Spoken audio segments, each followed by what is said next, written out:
Hey, Laker Nation, off the top of the show, I want to ask you guys this question, and go ahead and reply to the pinned comment because that's where it'll be down below. How many of the Lakers' big three will be on this team next year? That, of course, is LeBron, AD, and Russell Westbrook. Type 0, 1, 2, or all three. We'll see what happens. I don't think the answer is going to be 3. Let us know down in the comments. We got a jam-packed show, so stay tuned.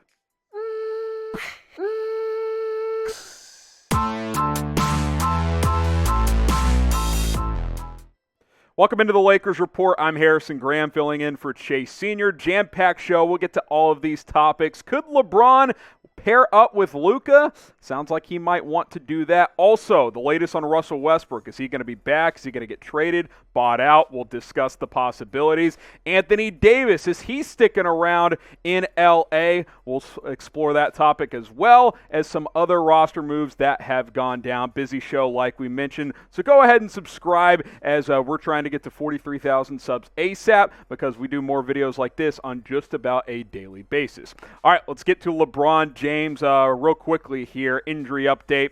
No surprise, not going to play the final 2 games. Going to rest that ankle, which means a couple of things. One, he cannot be the scoring title champion. And 2, they've been eliminated from the playoffs, so no reason to really play King James at this point. Now, let's explore the LeBron and Luka Doncic stuff. Brian Windhorst hopped on Get Up about the idea of LeBron and Luka teaming up, said don't rule this out, said this, quote, "The best way you can see how LeBron feels about people is when is who he drafts in the All-Star game. He's drafted Luka Doncic all 3 years he's been an All-Star." Look, we talked about this on our Dallas Mavericks channel here at Chat Sports. These two guys, LeBron and Luka, have a great relationship. Now, could these guys team up in L.A.? That is the question that we're discussing here. I don't know. That's going to be a tricky one, right? Because the Lakers got to figure out their cap situation. Can they dump Russell Westbrook's contract again? Coming up later in the show, we will explore that. But more importantly, from Dallas's end, how do you convince Mark Cuban and those boys to trade Luka to L.A.? Tough sell at this point as he just signed a mega contract extension this past season. Would LeBron and Luka be the best duo in the NBA? That's what I want to know from you guys. Type Y for yes, type N for no. Let us know down in the comments section. Obviously, you look at these two guys, what they've done this year. These are 2 of the top 5 players in the NBA. Even LeBron, at 37 years old, would have had a real chance at winning the scoring title had he been eligible. Again, he's not going to play the final 2 games. We know what Luka does. They're very similar players. They're elite scorers that look to pass first. So, yes, I think you put these guys together, they'd be unstoppable for at least a couple of years. Obviously, LeBron's not going to average 38 and 8 for the next 10 years because he's 37. But he could average 25, 8 and 8 for the next 3 or 4 years, I think. He doesn't look like a guy slowing down to me. Now, I will say this, and I alluded to it a second ago. The Mavs aren't trading Luka. They just signed him to that Supermax extension. This is the best year they've had as a team since he's been there. Now, maybe if they lose in the first round again, he starts to get agitated, frustrated about the lack of playoff success in Dallas, but I don't think he's going to bail after one season with Jason Kidd, a coach he's really getting along with, and obviously a guy that LeBron really likes and respects as well. So to be honest, and you guys don't want to hear this, better chance that it would happen in Dallas, a potential duo with Luka and LeBron. Not saying that obviously that will happen. I just don't see it happening in Los Angeles. Now, coming up here in just a few moments, the latest on Russell Westbrook's future with the Lakers. Will he stay? Will he go? Will he get traded? Could he get cut? Lots of options on the table for Rob Pelinka and this front office. But before we get there, I want to remind you guys to subscribe to the channel. The Lakers Report is your one-stop shop for the latest Lakers news, rumors, and hey, we're in free agency and off-season mode at this point. Trade rumor season. Obviously, who cares about the final 2 games? Let's just be honest. Whether it's Chase Sr., myself, or someone else here at Chat Sports, we got you covered. YouTube.com/LakersTV. Go ahead and hit that big red subscribe button. Also, producer Sam told me, hey, I want to give some shout-outs on the next show. So I said, all right, cool. First 5 people that type me in the comments get a shout-out on our video on Sunday. Chase Sr. will be back with a fresh batch of Lakers news and rumors. So type me down below. First 5 people that comment me get a shout-out on Sunday's video. Now let's get to Russell Westbrook.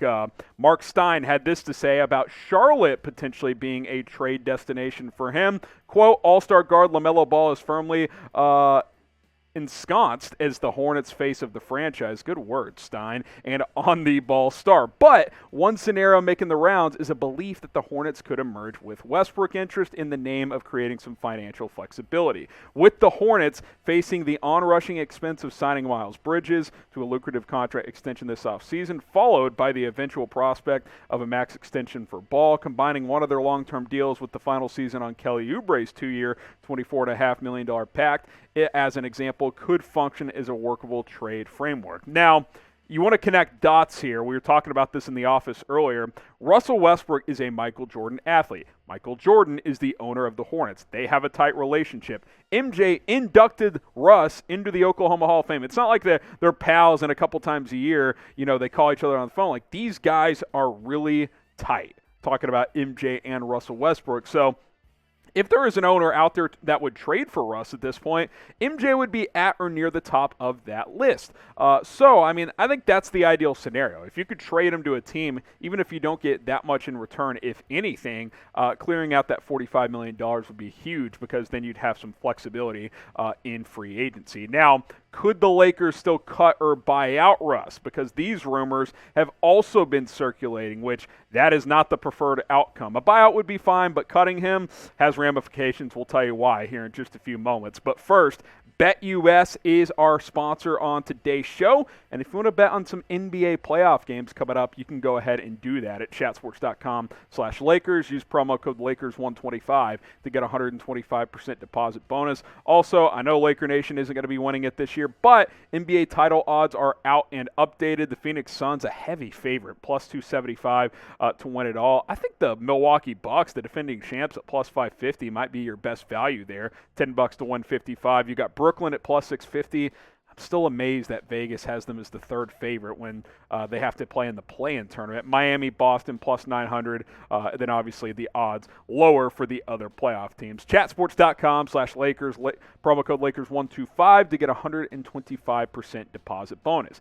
Back to Russ potentially getting cut or bought out. Stein again here says, quote, the Lakers league sources say have not ruled out simply parting ways with Westbrook via the waive and stretch provision, a straight release of Westbrook that essentially transforms his mammoth player option for next season into what lives on their books as a 3-year deal in the $15 million range annually would move the Lakers out of luxury tax territory and make it easier for them to retain free agent to be Malik Monk, who at times has unexpectedly appeared to be the Lakers' most dependable player not named LeBron James during a nightmarish 31-48 campaign. Facilitating Monk's return might be reason enough for the Lakers to go this route and is expected, league sources say, to be under consideration.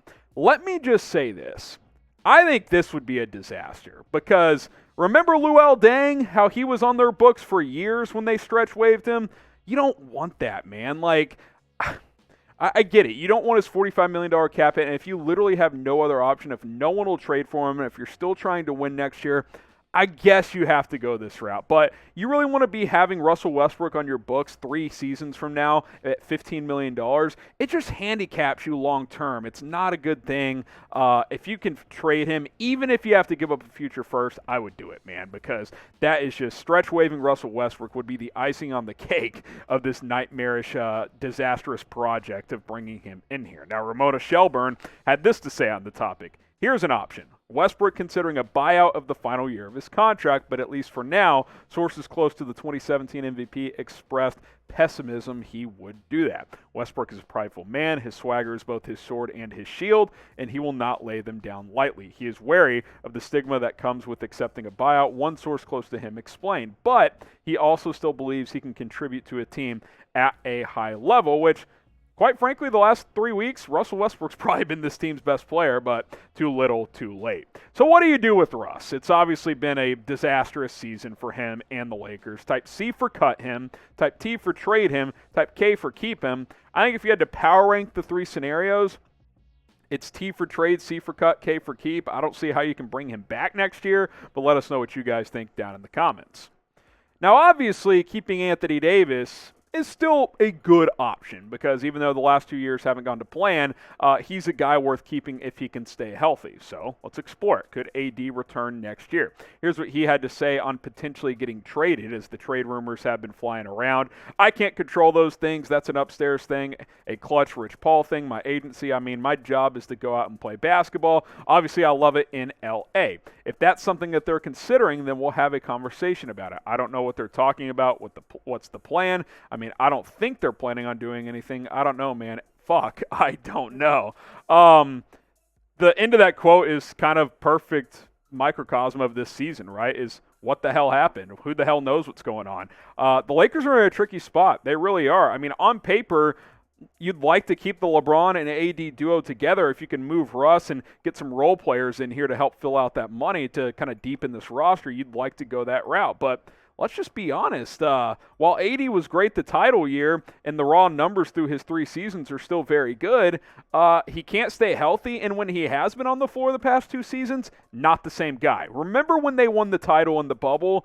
There was real thoughts of AD is ready to be the number 1 and LeBron's ready to hand him that torch. He has not taken that torch and run with it. If anything, he has regressed even when he has been out there. And obviously, he's just missed a lot of time as well. Since that title season when he played 62 of 71 games, missed half of last year, missed half of this year. I mean, guys, that's not going to cut it, man. That's not going to cut it for a guy making the money he is, the investment they made in him. Now, again, regardless of how all this plays out, you got a championship. So it was all still worth it. Anyone who says it wasn't is lying to themselves. But that being said, this thing has crashed and burned pretty darn quickly, which is why this is a huge offseason of decisions for Rob Pelinka and these players' agents. All right, pick one to keep. If you're only keeping one guy, who is it? Type LBJ for LeBron, type AD for Anthony Davis, type RW for Russell Westbrook. It's crazy to say that it's a no-brainer that you'll keep the 38-year-old to be, but it kind of is. If I'm keeping one guy, it is King James. Quick piece of news items here before we sign off. Lakers intend to waive Trevor Ariza. This came down yesterday, and to use the roster spot to convert a young player prior to Sunday's deadline to sign a player. Well, we know who that player is now. It is Wenyen Gabriel, who's been on a 2-way contract. So he's on a standard deal, which with 2 games left, doesn't mean much, but maybe he gets a few more bucks in his pocket. So good for him. We'll get to see him get some run over the final couple of games. We'll get to see some young guys. I thought Taylor Horton-Tucker and Austin Reeves and those guys played pretty hard the other night against the Golden State Warriors. Just ran out of gas late. That's, if you're still keeping tabs with this season, that's kind of what you're watching for, right? How these young guys play. THT has not had the season that the Lakers had hoped. So hopefully he plays well after that 40-piece the other night. All right, that's it for today's Lakers Report. Appreciate you guys tuning in. Remember, Chase Sr. will be back on Sunday, so subscribe for that because we will have another video for you guys. YouTube.com/LakersTV. We'll see you soon here on the Lakers Report.